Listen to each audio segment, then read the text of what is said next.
UPSC prelims 2025 Indian polity questions and solutions. ఈ document మా Telegram ఛానల్లో కూడా అందుబాటులో ఉంటుంది. మా టెలిగ్రామ్ ఛానల్ లింక్ డిస్క్రిప్షన్లో ఉంది. ఈ యూట్యూబ్ ఛానల్ యొక్క డిస్క్రిప్షన్లో ఉంటుంది, చూడండి. సో ఒక క్వశ్చన్ చూడండి. With reference to the Indian polity consider the following statements.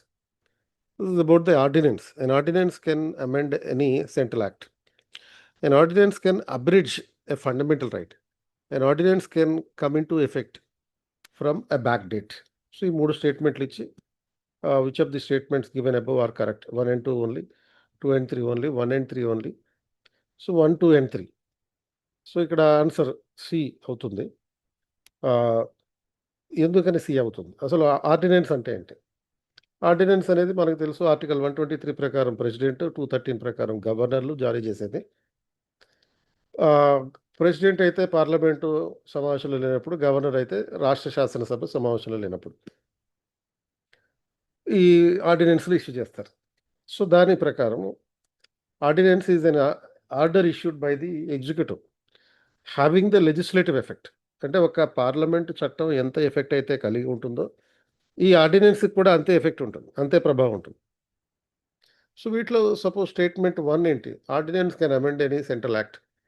అంటే ఆర్డినెన్స్ అనేది రాష్ట్రపతి ఓన్లీ కొత్త చట్టాల కోసమే కాకుండా, రాబోయే చట్టాల కోసమే కాకుండా, ఎగ్జిస్టింగ్ చట్టాన్ని అమెండ్మెంట్ చేయడానికి ఆర్ రద్దు చేయడానికి కూడా జారీ చేయొచ్చు.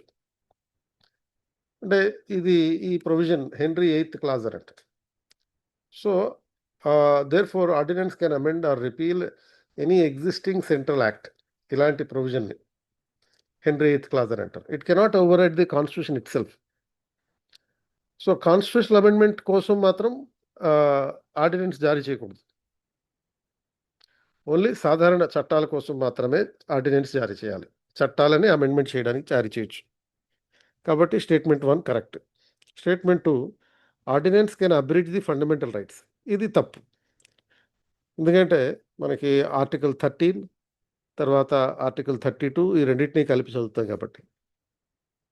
Even act of parliament cannot abridge the fundamental rights unless it is under article 33 or 31A or B or C. So similarly ordinance cannot abridge or take away fundamental rights.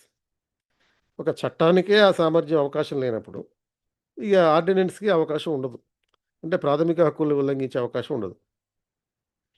Supreme court A K Gopalan versus state of Madras case 1950లోను, ఆర్సి కూపర్ కేసులోను 1970లో it is affirmed that laws including the ordinances infringing upon fundamental rights are liable to be struck down unconstitutional. So కాబట్టి అంటే ఇటువంటి ప్రాథమిక హక్కుల్ని ఉల్లంఘించే విధంగా ఆర్డినెన్సులు జారీ చేస్తే వాటి మీద న్యాయ సమీక్ష జరిపి రద్దు చేయొచ్చు కూడా. సో కాబట్టి abridging fundamental rights through ordinance is not permissible. Statement 3 ordinance can come into effect from a back date is a correct statement. అంటే ది బ్యాక్ డేట్ అనే దాన్ని ఏమంటారంటే రెట్రాస్పెక్టివ్ ఎఫెక్ట్ అని అంటారు. ఫ్యూచర్ డేట్ నుంచి అమల్లోకి వస్తుందని చెప్పి ఆర్డినెన్స్ జారీ చేస్తేనేమో ప్రాస్పెక్టివ్ ఎఫెక్ట్ అంటారు. సో సుప్రీంకోర్టు కూడా ఈ T Venkatreddy versus state of Andhra Pradesh 1985 కేసులో ఈ అంశాన్ని సపోర్ట్ చేసింది. It held that ordinance making is a legislative function and law can have retrospective effect also. So therefore the statement is also correct. So ఫైనల్గా statement 1 and 3 are correct. Statement 2 is wrong. Fundamental rights it can be abridged అనే ordinance cannot abridge fundamental rights. So ఎందుకని అంటే ఈ స్టేట్మెంట్లో ఉన్నది abridgability అనేది ఉంది. కాబట్టి statement 2 is wrong. So 1 and 3 are correct. C is the answer. తర్వాత ఇక్కడ ఒక మ్యాచింగ్ క్వశ్చన్ ఇవ్వడం జరిగింది. 3 స్టేట్మెంట్స్ ఇచ్చి స్టేట్ దాని డిస్క్రిప్షన్ ఇచ్చారు. Arunachal Pradesh the capital is named after A fort and the state has 2 national parks. Second, Nagaland, the state came into existence on the basis of Constitutional Amendment Act. Third, Tripura, initially a Part C, it's a Part C state. It became a centrally administered territory in 1956 and later attained the statehood. How many of the above pairs are correctly matched? Only 1, only 2, all the 3, none of the above. So non-eliminable question ఇది. అంటే elimination technique ఉపయోగించి answer చేయగలిగే question కాదు. So దీని explanation చూద్దాం. Correct answer ఏంటో తెలుసుకునే ముందు ఫస్ట్ పేరు ఉంది Arunachal Pradesh, capital is named after fort అని. ఇది కరెక్ట్ స్టేట్మెంట్. ఇది కరెక్ట్ ఎందుకని? Capital name is capital of Arunachal Pradesh is Itanagar, which is named after the eta fort. Eta అంటే ఇటుక, అంటే బ్రిక్ అని అర్థం. సో ఒక 14th-15th సెంచరీలో ఈ అహోమ్ రూలర్స్ నిర్మించినటువంటి పోర్ట్ ఇది. తర్వాత నేషనల్ పార్క్స్ 2 ఉన్నాయి. ఒకటి ఈ Namdapha national park and Mouling national park. So this pair is correctly matched. Second పేరు ఉంది Nagaland. The state came into existence on the basis of constitutional amendment act. ఇది కూడా కరెక్టే. Nagaland was granted the statehood in 1963 by 13th constitutional amendment act in 1962. అంటే act ఏమో 62లో చేశారు, అది ఏర్పడడం 1963లో ఏర్పడింది. సో ఇది ఆర్టికల్ 371A ఆధారంగా ప్రత్యేక హోదా కల్పిస్తూ దీనికి ఈ నాగాలాండ్ని ఏర్పాటు చేయడం జరిగింది. So this pair is also correctly matched. ఇక థర్డ్ పేరు చూస్తే Tripura. It is initially a part C state. It became a central administered territory in 1956 and later attained the statehood. So ఇది కూడా కరెక్టే. So Tripura was a princely state that merged with India in 1949 and became a partsy state. So under the State Reorganization Act of 1956, union territory అయింది. తర్వాత it attained the statehood on 21st January 1972. అంటే రాష్ట్ర హోదా పొందడం అనేది ఈ north eastern reorganisation act 1971 ఆధారంగా జరిగింది. So this pair is also correctly matched. So summary ఏంటి అంటే, ఇది state Arunachal Pradesh, Itanagar correct statement, Nagaland correct statement, తర్వాత Tripura correct statement, part C state, union territory 1956గా మారటం, తర్వాత ఫుల్ స్టేట్హుడ్ 1972లో 1971 యాక్ట్ ద్వారా రావడం. So answer is C, all the 3 are correct. Next question, with reference to India consider the following statements. Inter state council, national security council, zonal councils. How many of the above were established as per the provisions of the Constitution of India? So only one, only two, all the three, none of the above. ఇది కూడా non ఎలిమినబుల్ question. ఈ options కూడా simple question, basic knowledge తోటి answer చేయగలిగేటటువంటి question. So ఇది ఈ 3 ఆర్గనైజేషన్స్కి సంబంధించి status ఎలా ఉంది? టు ది ఇంటర్-స్టేట్ కౌన్సిల్, ఇది ఆర్టికల్ 263 ద్వారా ఏర్పాటు చేయబడుతుంది. సో ఎందుకంటే ఇది క్వశ్చన్ ఏంటి? How many of the above established as per the provisions of the constitution of India. రాజ్యాంగ నిబంధనల ప్రకారం ఏర్పాటైనటువంటి వ్యవస్థలు ఎన్ని, ఏది అని అడగలేదు, ఎన్ని ఉన్నాయని అడిగారు. So it was actually established in 1990 under article 263. సర్కారీ కమిషన్ రికమెండేషన్ చేయడం జరిగింది. సో ఇది 263 కాబట్టి కాన్స్టిట్యూషనల్ బాడీ. తర్వాత national security council, it is not established by the constitution.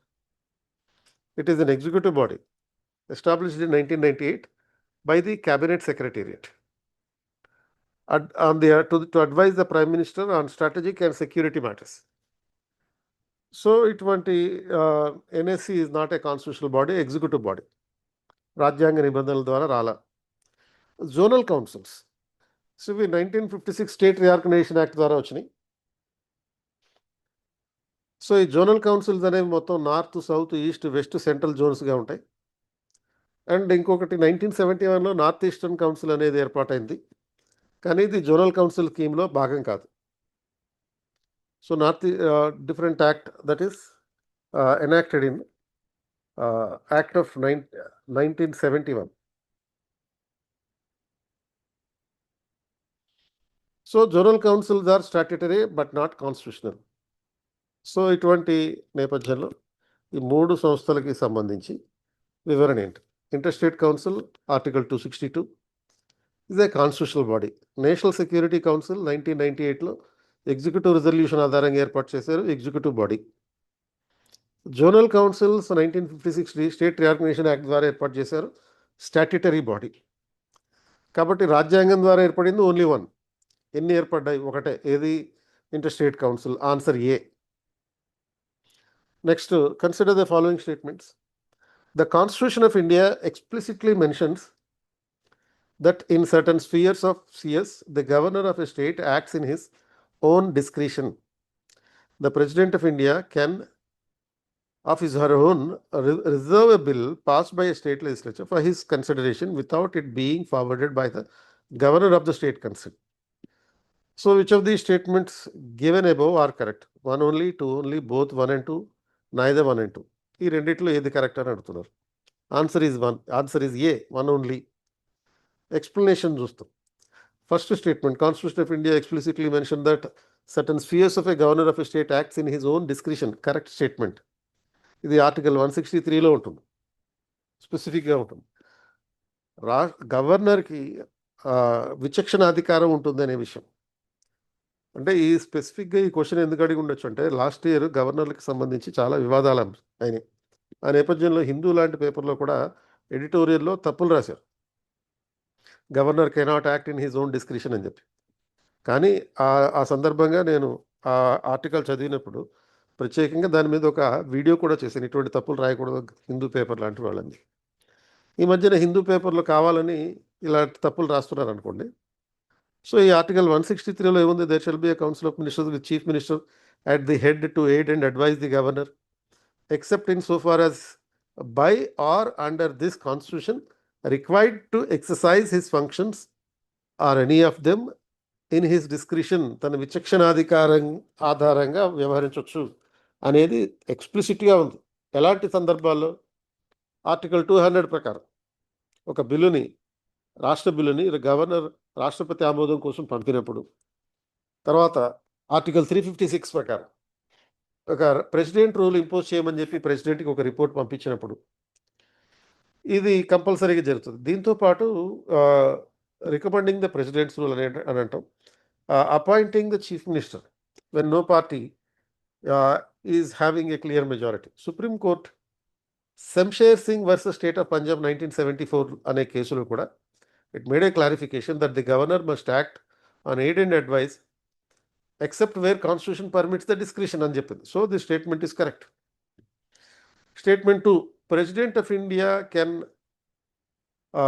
reserve a bill passed by the state legislature for his consideration without it being forwarded by the governor of the state concerned. ఇది absolutely blunder అనమాట. ఎందుకు blunder అంటే, ఇది wrong ఎందుకనంటే, ఈ స్టేట్మెంట్లో ఏముంది? రాష్ట్రపతి ఒక రాష్ట్ర బిల్లుని తనంతట తానే పరిశీలన కోసం తనే తీసేసుకోవచ్చు, గవర్నర్ పంపించకపోయినా అని చెప్తున్నారు. కానీ అది తప్పు కదా. ఎందుకని తప్పు? రాష్ట్రపతి అలా సొంతంగా చేయకూడదు, సుమోటో పవర్ లేదు. మరేంటి?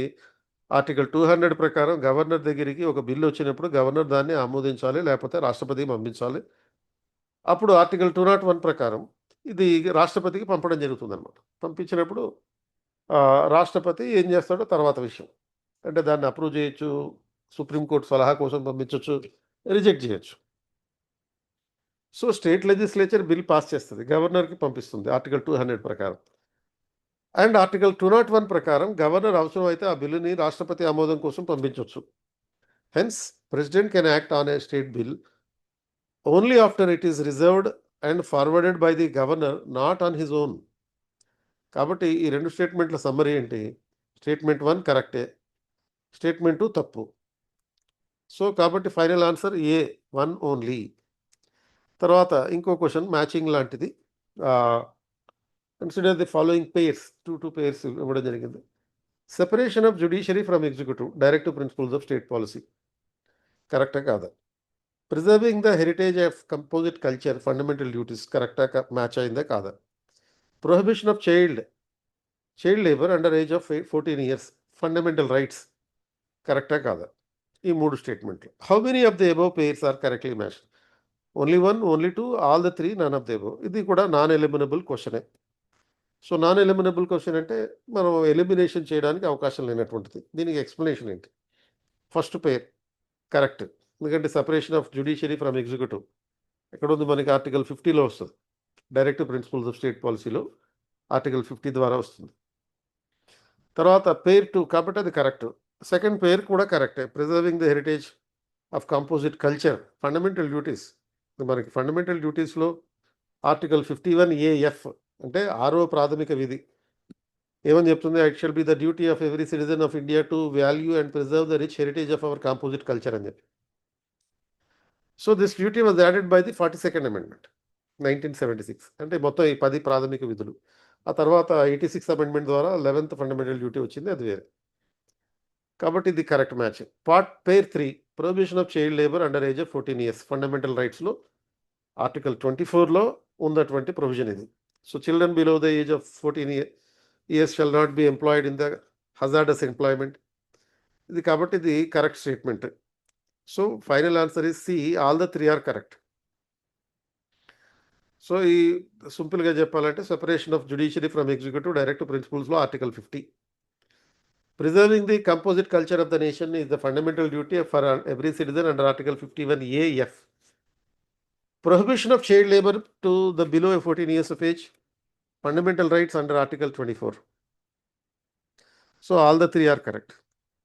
Tarvata, with the reference to the Constitution of India, if an area of a state is declared as a schedule area under the 5th schedule, what will happen? Rendu statement icharu. The state government loses its executive power in such areas and the local body assumes the total administration. Union government can take over the total administration of such area under certain circumstances on the recommendations of the governor. So which of these 2 statements are correct? 1 only, 2 only, both 1 and 2, neither of the 2. So ఇక్కడ answer neither of the 2, neither 1 nor 2 అంటే D is the answer. దీనికి explanation ఏంటి అంటే, state government statement 1 ప్రకారం state government losing its executive power in such areas which are declared as the 5th schedule states, 5th schedule areas, and a local body assumes the total administration. అంటే paragraph 2 5th షెడ్యూల్లో ఏముందంటే, the executive power of a state extends to the schedule areas. అది ఎప్పటికీ రద్దు కాదు. State does not lose the executive power, rather it retains it, albeit subject to special provisions. No local body takes over the total administration. Governance continues and the constitutional machinery with added oversight and powers of the governor. కాబట్టి ఈ statement 1 blunder అనమాట. అంటే ఇలాంటి స్టేట్మెంట్లు traps అన్నట్టు. ఈ traps విషయంలో పడేటటువంటి అవకాశం ఉంటుంది. ఇక స్టేట్మెంట్ 2 చూడండి. Union government can take over the total administration of such areas under certain circumstances on the recommendations of the governor. ఇది కూడా బ్లండరే. ఎందుకంటే union government does not take over the administration of the schedule areas. However, paragraph 3 of the 5th schedule says that the governor submits report to the president and union can issue direction to the states regarding the administration, but that does not mean total takeover of the union by the union government. అంటే కేంద్రం రాష్ట్రాలకి వీటి పరిపాలన కోసం directions ఇస్తుంది తప్ప total administration తీసుకోదు. State continue to govern these areas with special provisions. So conclusion ఏంటంటే both the statements are wrong, hence the correct answer is neither 1 nor 2. So ఈ 5th షెడ్యూల్కి సంబంధించినటువంటి వివరణాత్మకమైన డీటెయిల్డ్ నోట్స్ ఒకటి ఇదే డాక్యుమెంట్లో చివరిలో ఇవ్వడం జరిగింది. అది ఒకసారి చదువుకుంటే మీకు అర్థమవుతుంది. పారాగ్రాఫ్లు, పార్ట్ ఏబిసి పద్ధతిలో దాన్ని డివైడ్ చేసి 5th షెడ్యూల్ కేంద్ర ప్రభుత్వమే ఒకటి డాక్యుమెంట్ ఇవ్వడం జరిగింది. దానికి సంబంధించిన నోట్స్ కింద ఇచ్చాను అన్నమాట. ఇదే డాక్యుమెంట్లో ఇచ్చాను, చదువుకోండి ఒకసారి. ఈ డాక్యుమెంట్ మా పీడిఎఫ్ అనేది మా టెలిగ్రామ్ ఛానల్లో ఉంటుంది, చూసుకోవచ్చు. ఆ టెలిగ్రామ్ ఛానల్కి సంబంధించిన లింక్ డిస్క్రిప్షన్లో ఉంది. తర్వాత consider the following subjects under the constitution of India.